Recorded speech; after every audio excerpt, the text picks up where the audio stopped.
Rod Serling. You're listening to The Zero Hour.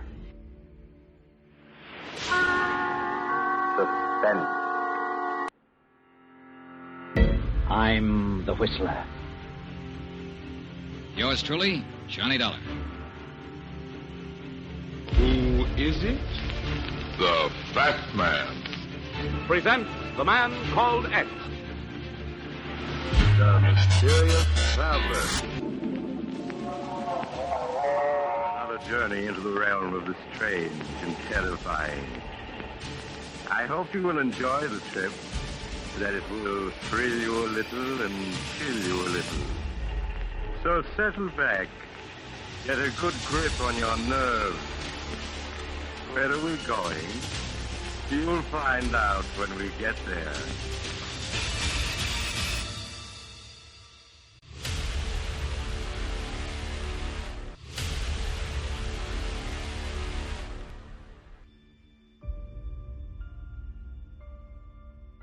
Hello everyone, and welcome to Drama and Theater, brought to you by Duane Old Time Radio.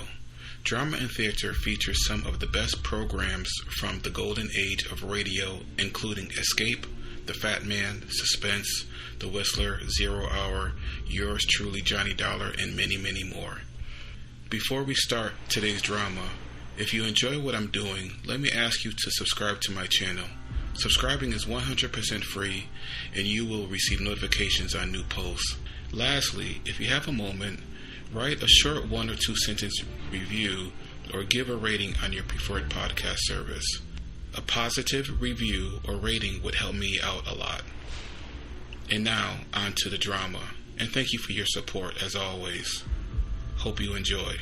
Let's wrap up the month of September with the 3rd and 4th episode from the 5-part series from The Zero Hour with Rod Serling. This drama is titled If Two of Them Are Dead. The Zero Hour aired from 1973 to 1974. I'm Rod Serling. You're listening to The Zero Hour. Rest your eyes.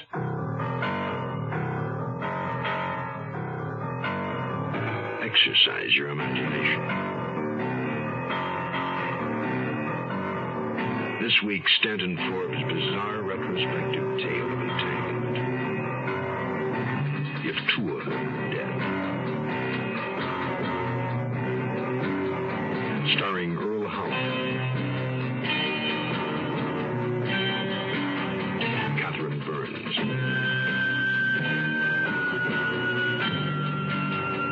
And Nina Foch as Sister Love. In Elliot Lewis's production of The Zero Hour.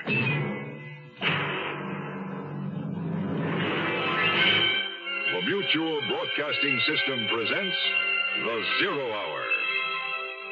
Sponsored in part by Quake Estate Motor Oil and Contact. This is the Zero Hour on Mutual Radio.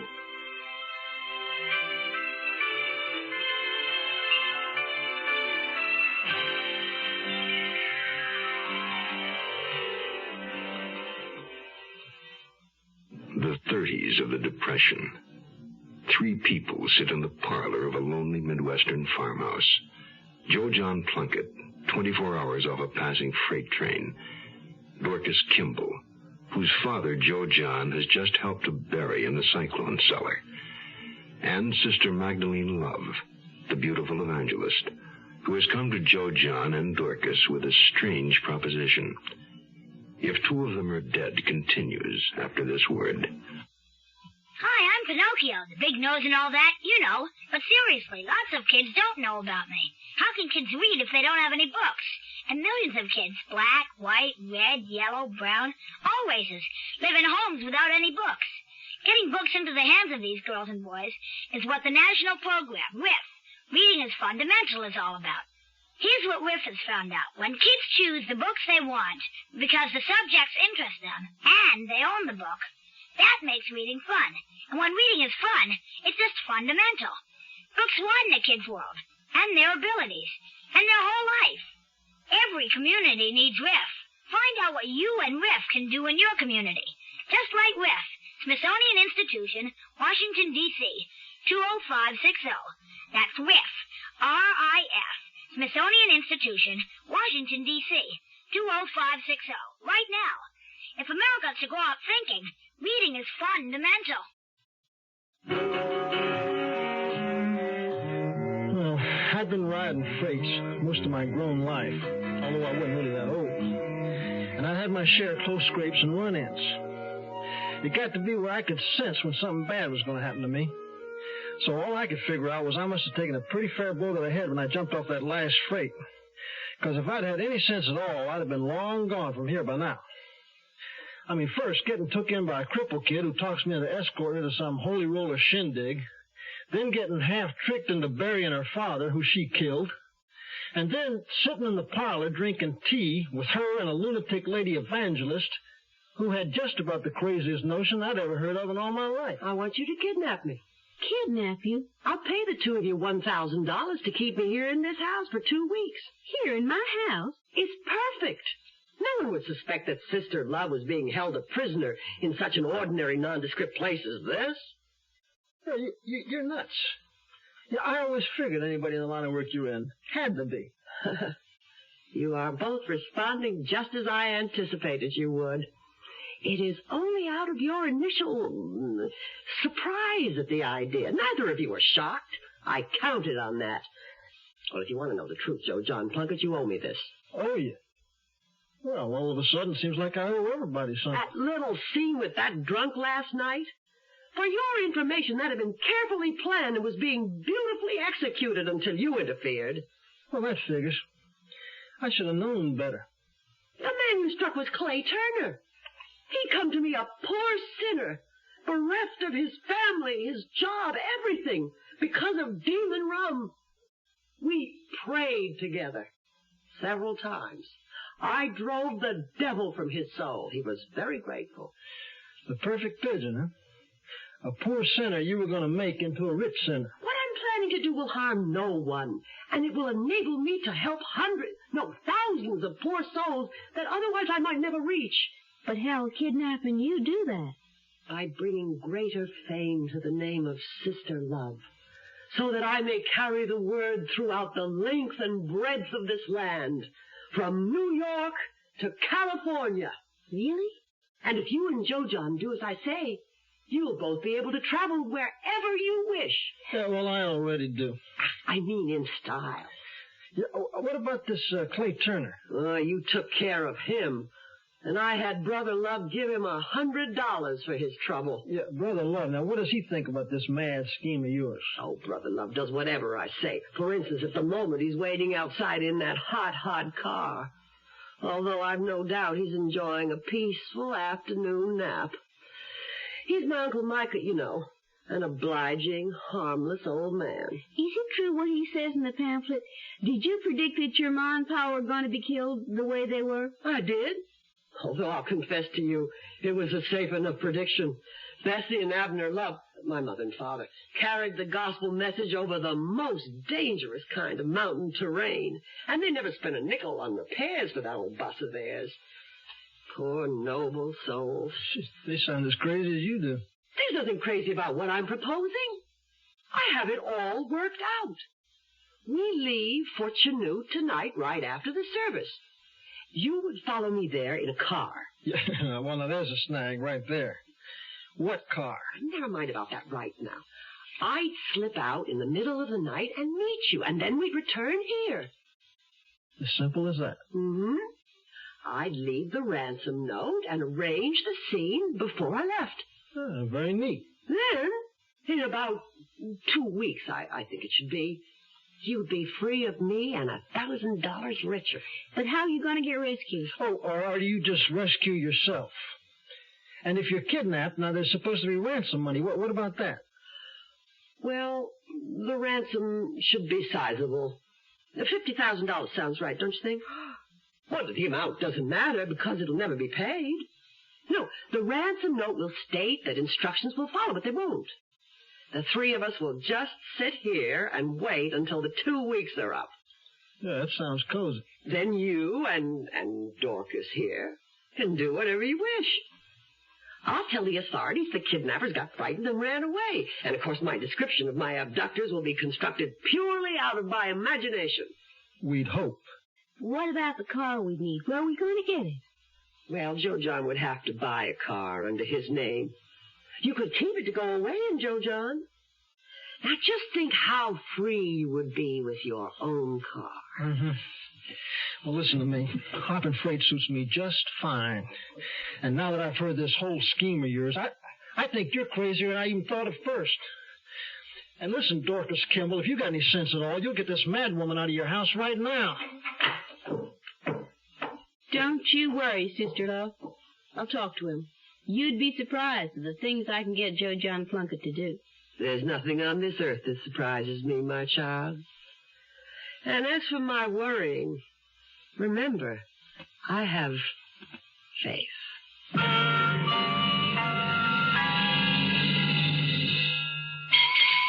Morning, Mr. Thompson. Sure is cold this morning. Cold? It must be 94 in the shade. I mean it's cold inside your car's engine. Well, why didn't you say so? You didn't ask. Well, just tell me how my engine can be cold on a sweltering day. Glad you asked.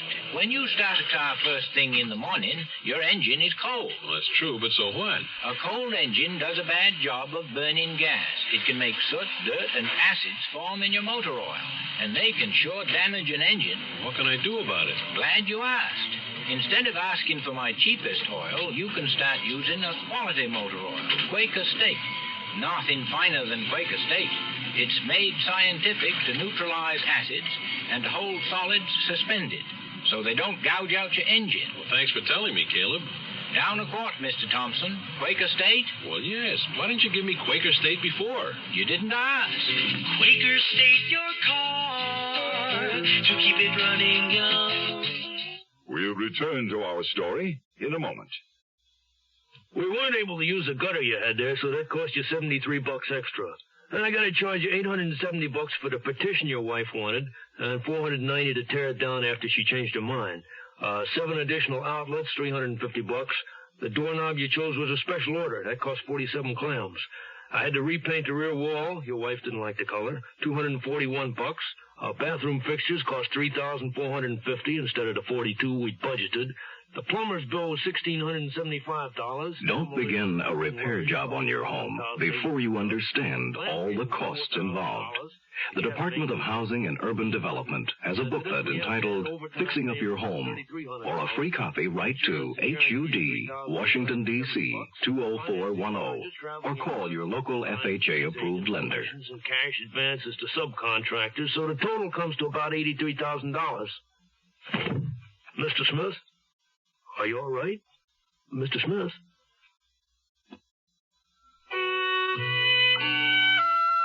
All I knew was this was a chance for me to get away, to really go to those places I've been dreaming about all my life.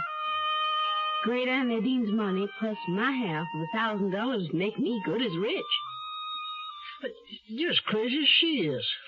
Hell, I'd be spending 2 weeks with 2 cuckoos in a cuckoo nest. For $500 and a new car? Yeah, well, it wouldn't be worth it. No, if I did decide to go along with it, it wouldn't be for the money. What would it be for, then? Because it would be something to do. A gamble. With the stakes against me. You wouldn't understand. Well, you don't understand me either. But that doesn't matter, as long as we both have our reasons. Yeah, she was right there. We were a couple of misfits, Dorcas Kimball and me. Sister Love knew what she was doing. She couldn't have chosen 2 more likely sinners to do her dirty work. We both had nothing to lose. Ah, you've decided then. You're going to do it. Well, it depends. I mean, I don't like that part at the end where we drive off into the sunset and you tell your little fairy tale. Joe John's got a better idea. Yeah, your uncle's going to have to face the police and the newspapers with the ransom note, you know? Oh, there's no problem. I'll simply tell him to be very upset about it, but to say or pay nothing. No. You just, you tell him to pay it. That is, to pretend to pay it. He can leave a dummy package, which we'll pick up, and then we'll set you free. That makes a lot more sense. Yeah, it will make more publicity for the newspapers. I agree. Anything else? Yeah. A letter from you stating that this whole thing was your idea. And we'll also have the dummy package as evidence. So it's just a couple of little security measures. All right. But there's no reason why you shouldn't trust me. No, there's no reason why we should. It was exciting, just like in the movies. We had to postpone the plan for a few days, till Joe John bought the car. Then I addressed a letter to Sister Love, care of General Delivery in Chanute. The letter was in code to let her know we were ready, and all it said was, Jesus saves.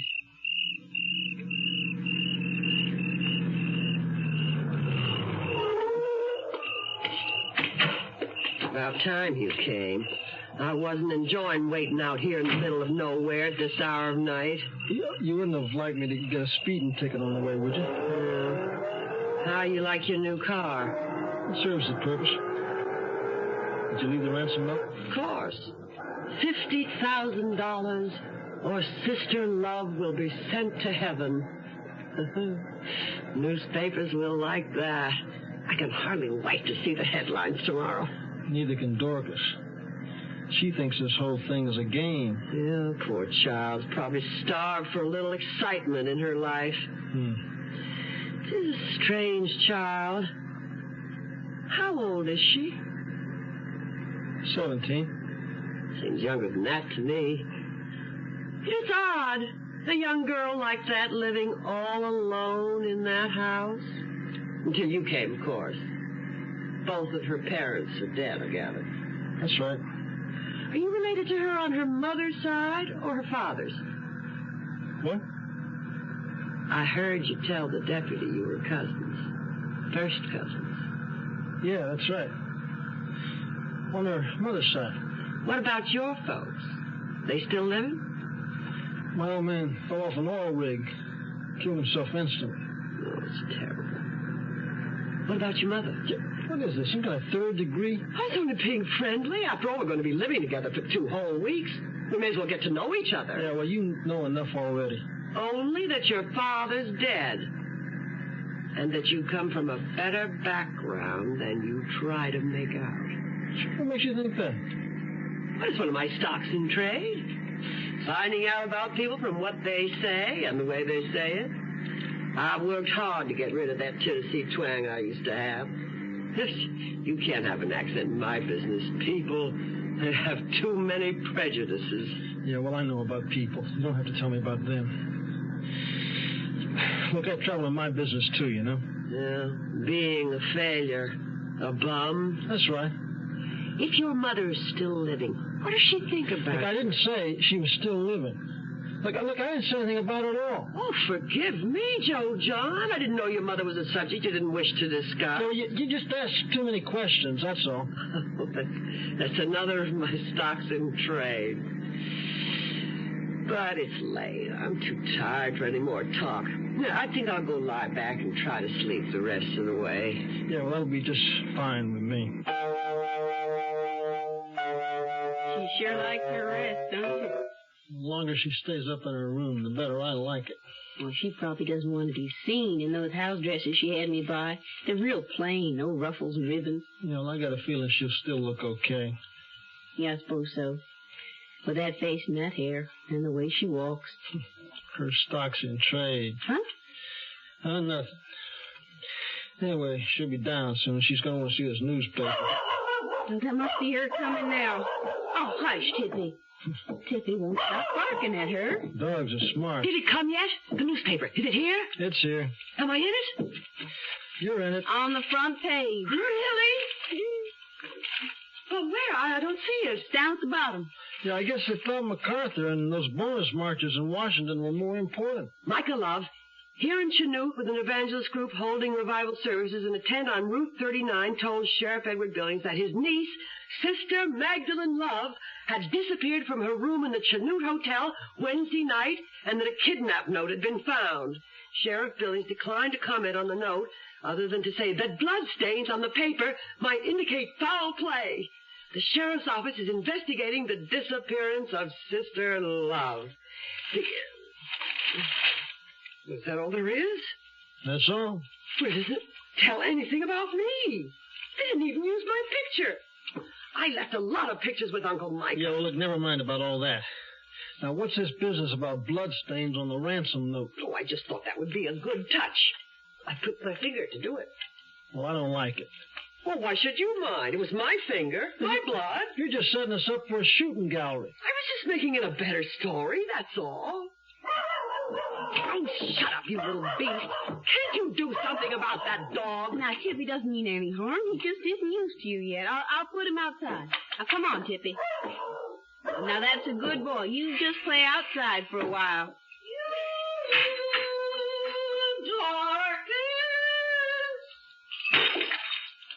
It can't be.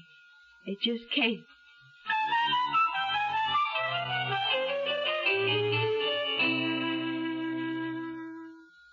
Give your hand to a friend. Give your heart to your love. But give your cold.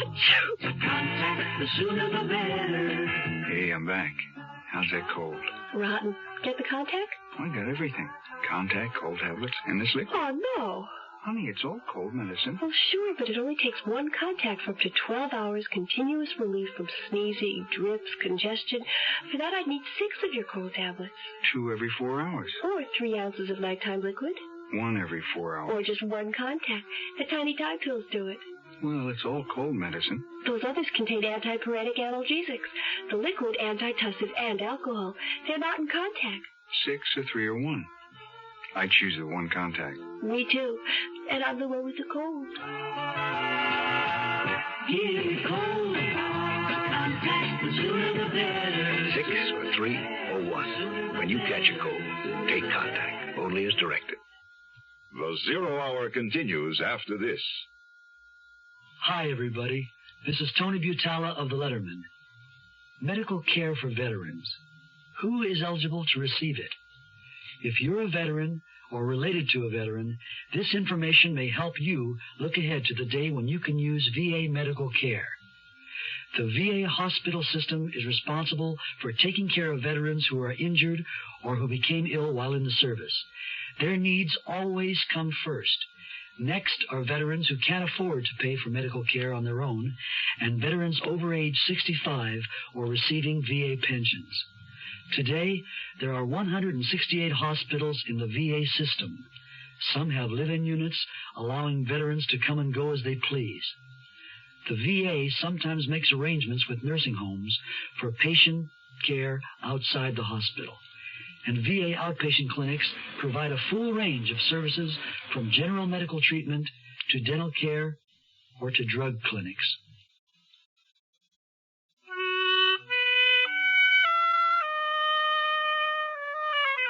I couldn't believe it. But it was her, all right. Mrs. Puddleford from down the road. She hadn't come near our place for a year or more. What was she coming now for? Well, there was no time to warn Sister Love. All I could do was try and bluff it out, like I'd done with the deputy about Joe John. Dorcas, girl, how are you? How are you, Mrs. Puddleford? I'm sweltering in this heat, I can tell you. Yes, it's very warm, isn't it? Oh, warm is hardly the word. Oh, I didn't know you had company, Dorcas. Well, that's all right, Mrs. Puddleford. You come on in. This is my cousin, Mary Kimball from Seattle, Washington. How do you do, Miss Kimball? How'd you do? Sorry to bother you, Dorcas, but I need to borrow a cup of sugar. Well, of course. I'll get it for you right away. No hurry, dear. It's too hot to hurry, right, Mrs. Kimball? Yeah. Perhaps Mrs. Puddleford would like a glass of lemonade, Dorcas. That would hit the spot, all right. I'll get you a glass. Oh, thank you, Dorcas. It's mighty neighborly of you. I'm sorry it's been so long since I've had a chance to call on you. I noticed your pa's gotten himself a new car. Well, that's Joe John's car. He's my cousin. My other cousin, he's from out of state, too. We're having a kind of family reunion. Well, now, that's nice. I always think it's nice when a family can keep in touch. In these hard times, so many families are being split up. Some have to go to look for work one place and some another, and like as not, nobody finds any place. Of course, most folks just don't have the money to go flitting all over the country. Oh, goodness. Dorcas, that's not your pa lifted up again, is it? So that's only Joe John, my other cousin I just told you about. Joe John, this here is Mrs. Puddleford from down the road. Oh, hello, Mrs. Puddleford. I explained how we're having kind of a family reunion. You and Cousin Mary and me. Oh, nice to meet you, Mr. Kimball. Plunkett. My name's Plunkett. Here's your cup of sugar. Oh, yes. Suppose I should be getting back. I imagine you all have family business to discuss? Yes, in fact, we do. You've been here a few days longer than Miss Kimball, haven't you, Mr. Plunkett? Yeah, that's right. My place being right on the road where it is, I can't help noticing people coming and going. Must say I didn't see when you arrived, though, Miss Kimball. I came by train, and Joe John drove in to pick me up. We didn't get here to the house until quite late at night. Oh, I see. By the way, Mrs. Puddleford, did you happen to take in that revival meeting they had across the way a few days ago? Oh, no. My church doesn't hold with those offshoot religions. Well, the reason I mentioned it is I just read in the paper that lady evangelist who ran it got herself kidnapped. You don't say. Why, that sounds like that other one out there in California. Claimed she was kidnapped a few years back. Said some men held her prisoner in Mexico or some such place. But there were a lot of people who thought that was a put-up job just for publicity. Well, it's not a fact. I guess it's like they say, everything's been done before, right, Cousin Mary? I wouldn't know. Well, nice meeting you all. Thanks for the sugar, Dorcas. You're welcome, Mrs. Puddleford. You fool! Why did you purposely throw the newspaper story in her face like that? So that big grand plot of yours wasn't so original with you after all, was it? I don't know anything about that other case. All I'm concerned about is what if that busybody recognized me? It would ruin everything. Oh, come on. Now, Sister Love sitting at Dorcas Kimball's kitchen table in a plain cotton dress sipping lemonade. The Lord's handmaiden herself. I'm going upstairs for some peace and quiet. It's true. No one would ever imagine Sister Love in a place like this.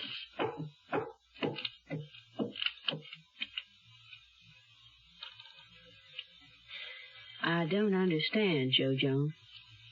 Why did you bring up that newspaper story and everything to Mrs. Puddleford? Well, I knew it wouldn't make any difference. I mean, either she knew or she didn't. Mostly, I just wanted to get Sister Love's mind off all that about your pa. My pa? Yeah. When I was bringing Sister Love here in the car, I told her your pa was dead. I just hope she doesn't remember that. What did you talk to about Pa for? You didn't have to tell her anything about that. I just said he was dead, that's all. I didn't tell her anything about your killing him or us burying him. No, Joe John. You didn't.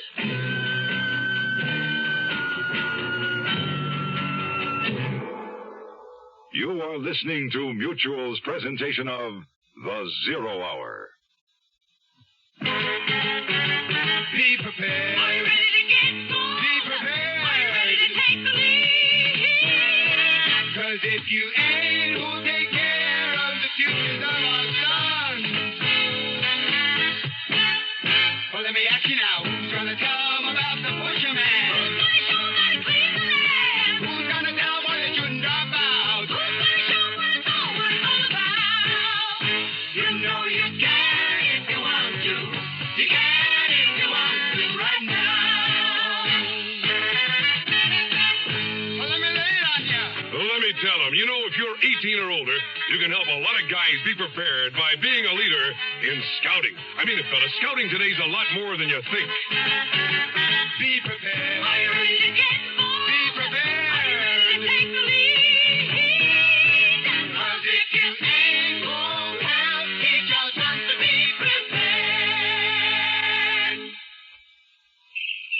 Hey, John, you're leaving the service soon. What are you going to do, huh? Well, I'm not sure, but I know I want a job. Well, the Army trained you in communications, and you had that extra training through the Veterans Administration. Right, but if I work nights, I could go to school on the GI Bill and get a math degree, too. I'd get the degree. Say, how about me? I'd sure like to get into banking. Think I got a chance? Why not? A lot of banks are hiring veterans, and Uncle Sam can pay you monthly allowances while you're in training. Why don't you talk to the VA people? Hey, I'm hungry. Yeah, me too. How about lunch? Yeah, okay.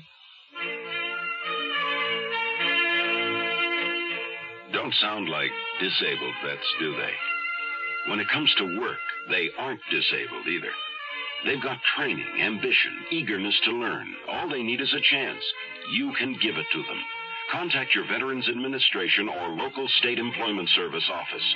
Hire the disabled veteran. He's got a lot to give. Tomorrow at this time, rest your eyes and listen here to this week's continuing study in suspense. If two of them are dead. I'm Rod Serling. Today's episode brought to you in part by Quaker State Motor Oil and Contact. This is the Zero Hour on Mutual Radio.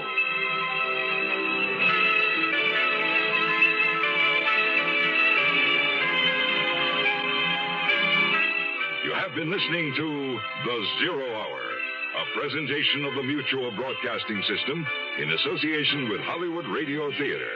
Heard every weekday at this time. Rod Serling is your host. Zero Hour is produced and directed by Elliott Lewis. The Hollywood Radio Theater theme was played by Ferranti and Teicher and is now available on United Artists Records and Tapes. Hugh Douglas speaking. Tune in tomorrow, and once again, rest your eyes and listen here to The Zero Hour. This is the Mutual Broadcasting System.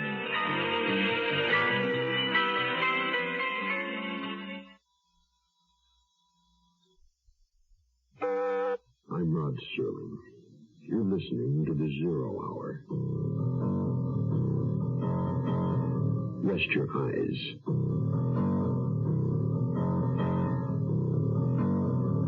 Exercise your imagination. This week, Stanton Forbes' bizarre retrospective tale of entanglement. If two of them are dead. Starring Earl Holliman Catherine Burns,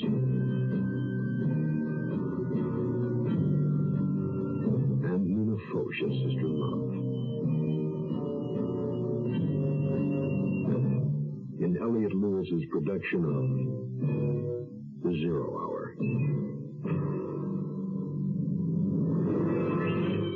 The Mutual Broadcasting System presents The Zero Hour. Sponsored in part by Contact and Ford Motor Company. This is the Zero Hour on Mutual Radio.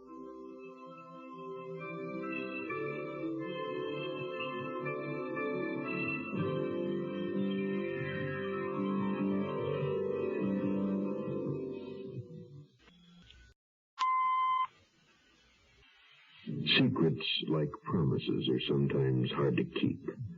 Baker's Kimball had one, but let it get away. Joe John Plunkett learned of one, though he tried not to hear. And Sister Magdalene Love needed one. A body furtively buried in the cyclone cellar of an old farmhouse. A deadly secret now shared by three people. Time now for the test of the old adage. Three may keep a secret if two of them are dead. Our story continues in a moment. Some excuses for not wearing safety belts are only good for cuts and bruises. Some excuses for not wearing safety belts are good for broken arms.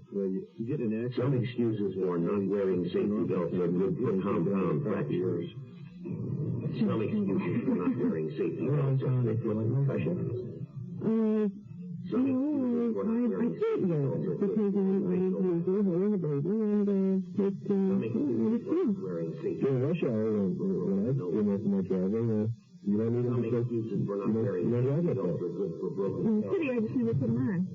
I consider myself a careful driver, Fred. Well, when I'm driving, I'm behind the wheel, so I don't think I need them. Most of my time will be taken up with buckling and unbuckling. Well, my father never wears them, so why should I? All excuses for not wearing safety belts are good for nothing. I drove over 1 million miles on an accident. What's your excuse?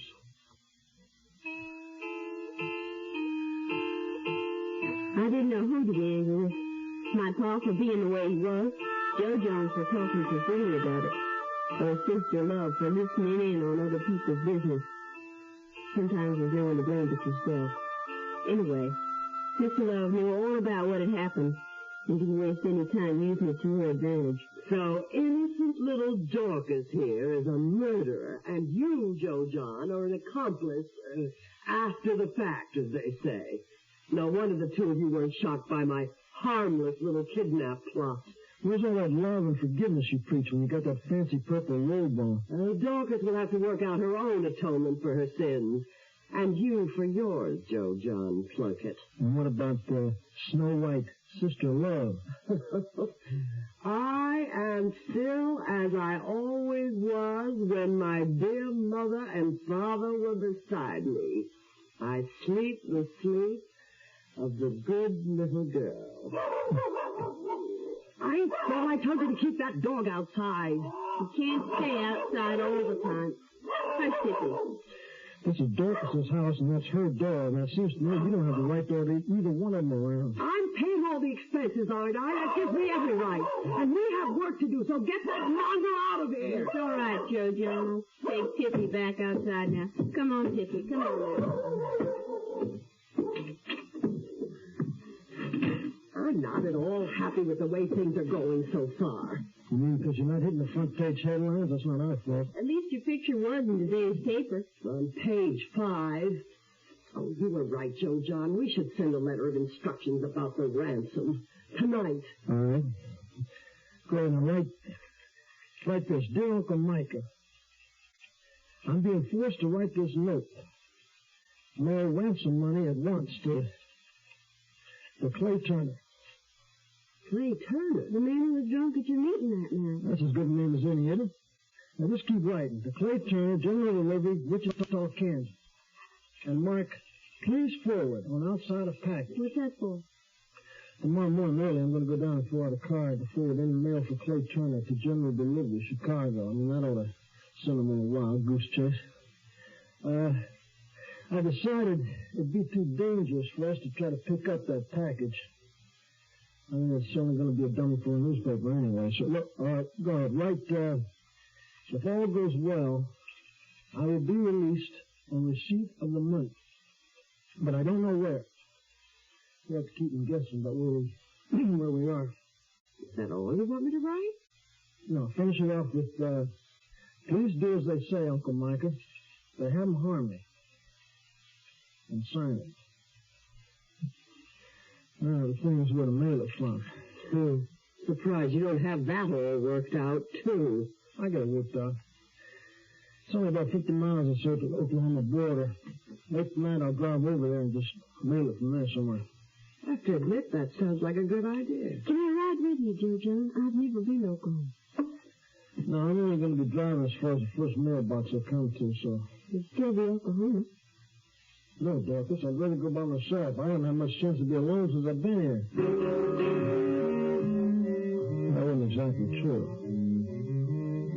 Lying out on my cot in the workshop, I was alone every night. Long enough to remember everything I wanted to forget. And then finally to fall asleep and dream the whole thing back to life again. I was a boy again, coming home from school. Coming home to the house I knew the best. A pretty little white house with rose bushes. As I came up the walk, I looked up and saw the open window with the white curtain blowing out of it. My mother's room. I walked up the steps across the porch, let the screen door bang behind me, tossed my school books on the polo, and I called out, Mom! I'm home! Mom! She wasn't there, I figured. Gone to the store or something, so I headed for my room. I was thinking about the things I'd just gotten for my birthday, a kite and a new baseball bat, and a toy train. The door to my mother's room was closed, but I heard a sound. And I remembered the building curtain. It's blown in and knocked something over, I thought. So I opened the door, and the whole world went crazy. The room was full of strange stick people, gesturing wild and all talking at once in angry words that I couldn't understand. Then silence, and then the voices again. And somehow I stood in the middle of all of it with my baseball bat in my hand. It was shining and moving. There was blood all over it. And I just stood there wondering, how did I get blood all over my baseball bat? Give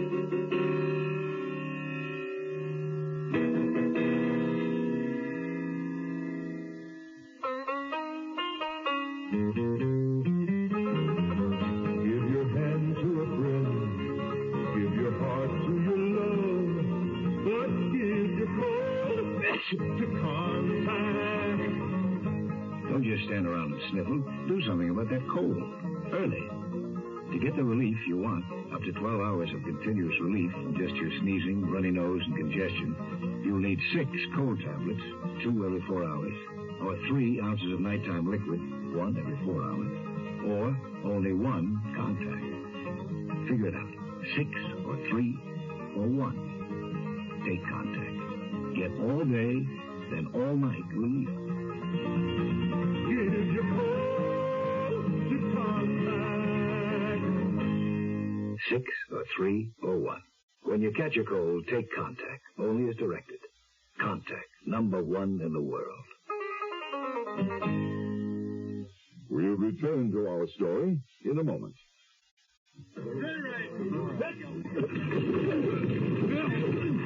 I'm Roger Staubach. I'm not here to talk to you as quarterback for the Dallas Cowboys, but as an ex-serviceman who'd rather have his head beaten in on the football field than practice his skills in another war. And that's why I'm rooting for the world's most successful peacekeeping team, the North Atlantic Treaty Organization.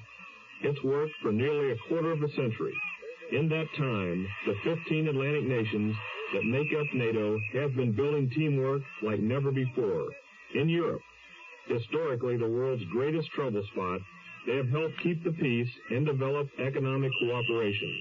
They've generated a game plan through which problems like arms control and pollution are being attacked. Believe me, it's needed. The world's been kicked around enough. Let's help strengthen the NATO team. NATO works. Something else might not. This message was brought to you by the Atlantic Council of the United States.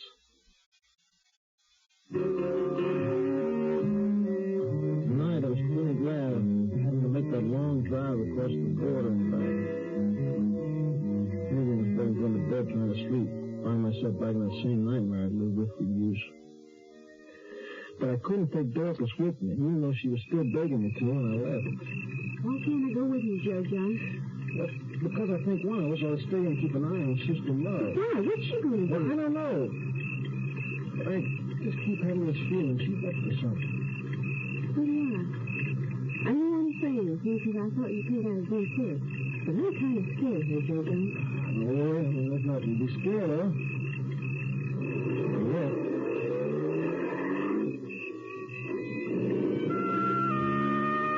I really have a feeling that Joe John's my friend. Only friend I had besides Tippy. Well, before I went in and gave Tippy the dish of hamburger scraps I had cooling for him on the sideboard, I'd go into the workshop, see if there was anything I could do to make Joe John's cot more comfortable.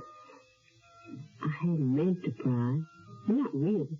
But when I was moving the sheets and blankets, Joe John's bundle fell on the floor from somewhere behind the bed, and something fell out of it. A razor in an old leather case. I started to stuff it back, and that's when I saw the letters from Mrs. Henry Plunkett. And then I remembered that talk between Joe John and Sister Love about Joe John's mother. He gotten so mad, and I didn't know why. Sister Love seemed to know more about Joe John than I did, and he was my friend, not hers. So I just read one of the letters. My dear son, thank thank you for at least letting me know from time to time where you are. I must assume that means you want me to continue writing to you whenever I feel able. I have my good days, of course, bad ones too, that are better forgotten.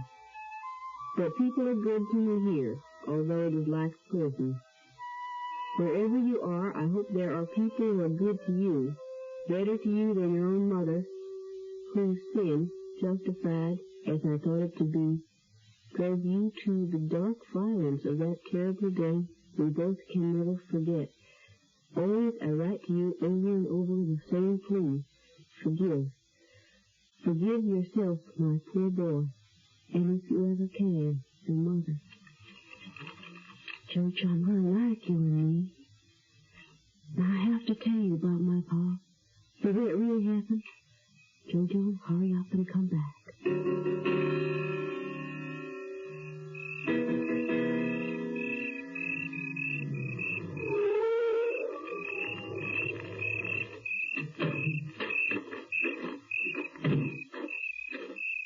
Jojo. What's the matter? What are you doing up? Is something happened? No, everything's okay. Where's Sister Laura? Well, she went to bed a long time ago. I have to talk to you, Jojo. Dorcas is late. I got afraid maybe you weren't coming back at all. Yeah, well, I came back. What's the matter with Tip? You're dreaming, I guess. Listen, Jojo, about Pa. I want you to know exactly how it happened, so maybe you won't feel so bad about your part of it. Never mind that. That's over and done with. After Ma went away and died, Pa took after me sometimes. When he was too liquored up to know what he was doing, I mean. I guess he was crazy with loneliness and all, you know. Dorcas, how old are you? The truth. Well, I want to tell you about that, too. I lied to you. I'm not 17. I was just 15 my last birthday. Go on about your father. Well, like I said... No, I don't mean about that part. How did you kill her? Did you hit him or something, or what'd you do? I pushed him with all the strength I could, and it fell. It fell real hard against the bricks, and he sort of sunk to the ground. I knelt down to him, and I shook him, and I yelled at him, and he didn't answer me, and then I saw he wasn't breathing anymore. There wasn't even any blood, no blood at all. You pushed him? You just... That's all you did? Well, it was enough, wasn't it? He fell down dead, didn't he? But you didn't mean to kill him. I told you I didn't mean to kill him. Anyway, I'm sorry. I'm sorrier now than I was then. Go ahead and cry, kid. You're just a kid. Like I was, Miss. I shouldn't have made you help me with him like I did either. I'm sorry about that, too. Yeah, sorry. We do things we don't mean to, and we're sorry. And that's the best we can be, I guess. I'm going to bed. I think you better, too. Wait a minute. I better take Tippy out. He acts like he doesn't feel good. Did you eat his supper okay? Well, I guess so. Sister Laura's getting. Sister Laura? How come? Well, I had her head clear on the sideboard when I was outside. And I came in, she told me she couldn't stand the way he'd been sniffing around for it, so she gave it to her. Tippy? Come on, Tippy. Come on, boy. Let's go outside. Come on. He acts like he can't walk, Jojo. What's the matter with him? I don't know. Except I do know one thing. Sister Laura was different. She does things she means to do. And she doesn't know the meaning of the word sorry. Hey, Tippy's looking real bad. He's shaking all over. Jojo, what's happened to him? He's been poisoned. Hello, I'm Hugh Downs, and you're an American consumer, which means that more and more you expect advertising to give you facts that can help you make a wise buying decision, that you don't just buy what someone tells you to buy. And that's why, instead of just telling you that the workmanship in the 1974 Ford can stand up to close inspection, Ford is also telling you how to go about inspecting a car.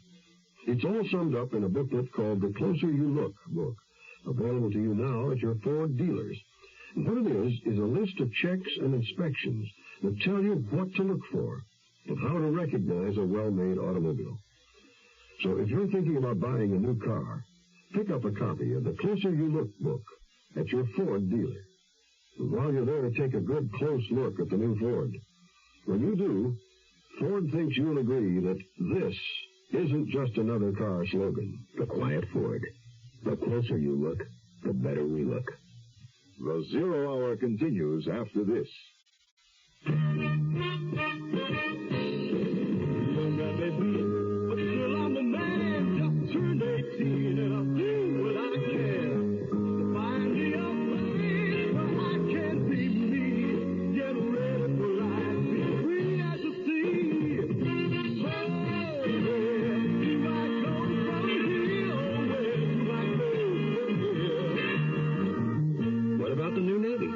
Get your chance at success, learn an exciting job, and see the world.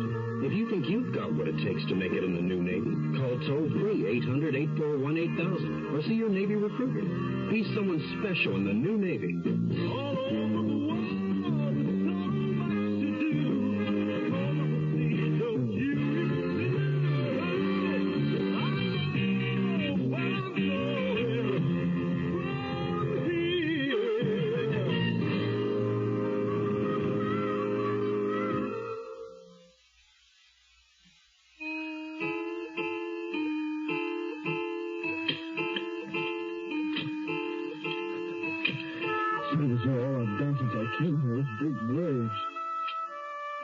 Dorcas was crying over the grave of the dog when she had over the grave of her father. I couldn't blame her for that. Poor Tippy. Never did anything to anybody except Lord. What did she do it for if you're John's wife? Well, she hated him, you know that. I should have kept him outside like she asked me. No, it was more than that, and I knew it. Poor Tippy. He'd just been a guinea pig. I was wondering whose grave I'd be digging next before I fell into one myself. I looked over at Dorcas. There she was, just sniveling, rubbing her hand across that bony, freckled nose. Just a kid, it turns out. A scrawny, greedy kid. It was written all over that thin face, those long, grasping fingers. But I'd seen the first time I saw her that she wanted something bad. Wanted something. And she wanted everything with a ribbon around it.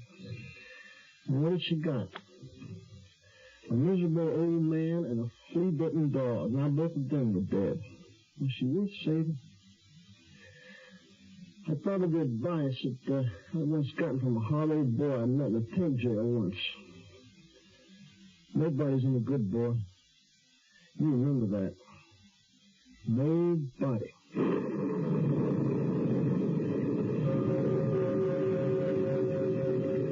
I left Dorothy standing wondering by Tippy's grave with the rain starting to come down, because I knew that's what she wanted me to do. Besides, I was in the mood to have a nice little talk with Sister Love. She was in the parlor, sitting in the back of the stove doing outside the window. For the first time since she came here, she got away one of those plain cotton house dresses she'd had Dorcas buy for her. No, she had on a flimsy lavender negligee that obviously was her own. She was playing solitaire. As soon as I came into the room, I saw that she was cheating. If you throw out the rules, what's the point of the game? Winning? The only thing that matters. To you. To everybody. Except children and fools.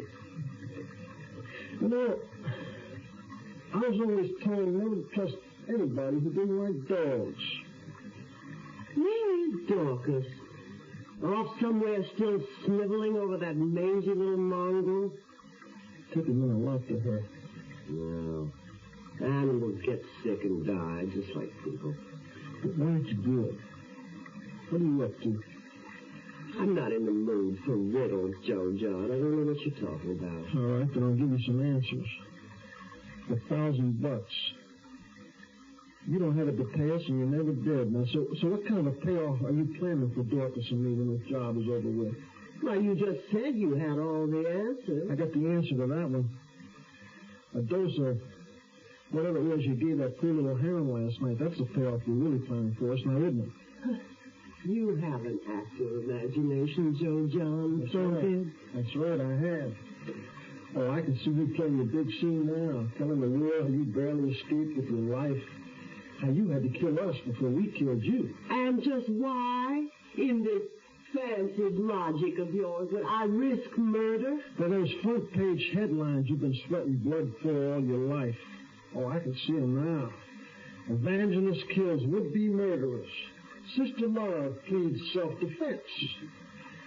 Sister Love acquitted of murder to speak in Madison Square Garden.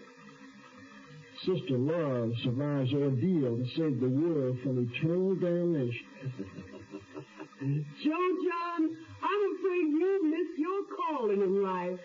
You are a born journalist. Sister Love's sarcasm couldn't screen out the fact that I had hit home. So now all the chips were on the table.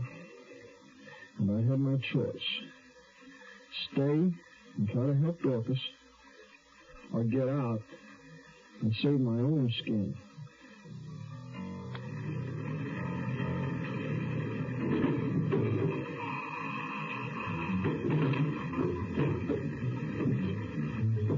It was cold and dark in the cellar, and I didn't have any light in here.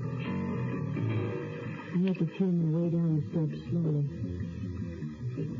And all the time I had a creepy feeling that when I got to the bottom, I was going to fall right over Pa's dead body.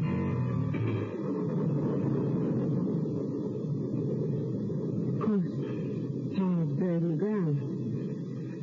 Same as Tippy.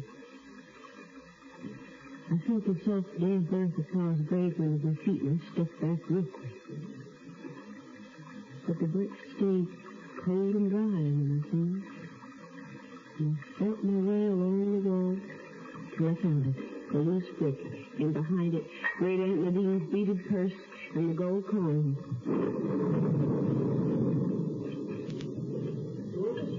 My blood froze. For a minute I thought it was my pa calling me from his grave. Dorcas, you down there? I knew it was Jojo. He was coming down the steps. Jojo knew about my money. He knew that's what I was down here for. And that's why he was coming down after me. Dorcas? I can't see. I could see Jojo coming closer.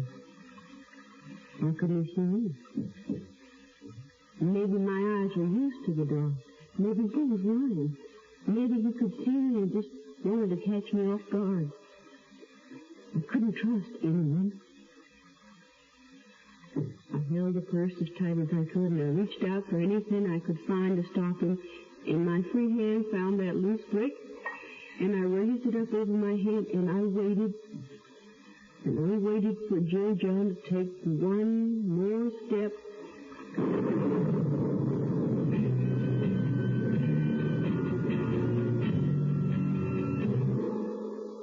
You are listening to Mutual's presentation of The Zero Hour.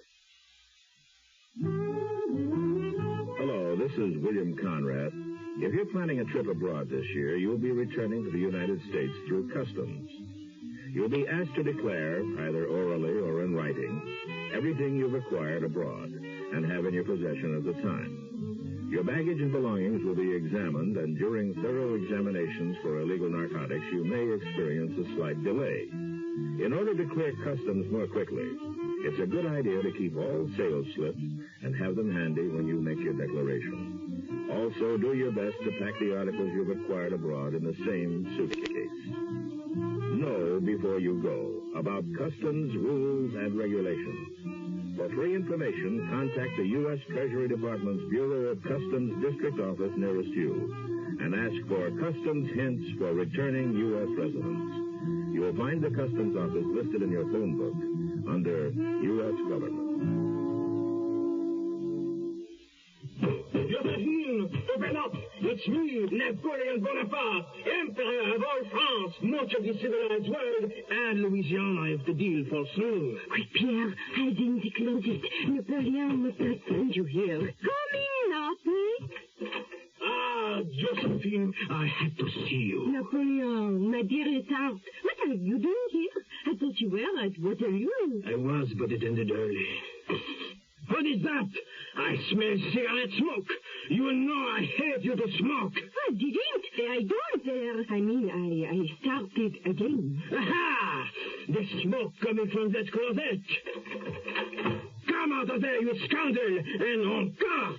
It was only in there to pick up the dry cleaning. Take that, you filthy escargot. This World History lesson was brought to you by your American Cancer Society, which says smoking can be injurious to your health. Touché!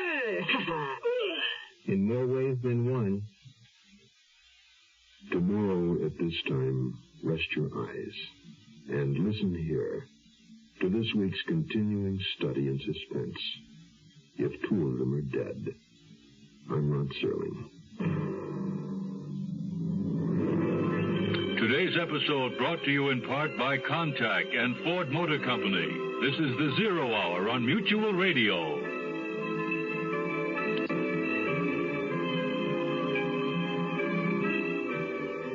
You have been listening to The Zero Hour, a presentation of the Mutual Broadcasting System in association with Hollywood Radio Theater. Heard every weekday at this time. Rod Serling is your host. Zero Hour is produced and directed by Elliott Lewis. The Hollywood Radio Theater theme was played by Ferranti and Fleischer and is now available on United Artists Records and Tapes. Hugh Douglas speaking. Tune in tomorrow, and once again, rest your eyes and listen here to The Zero Hour. This is the Mutual Broadcasting System.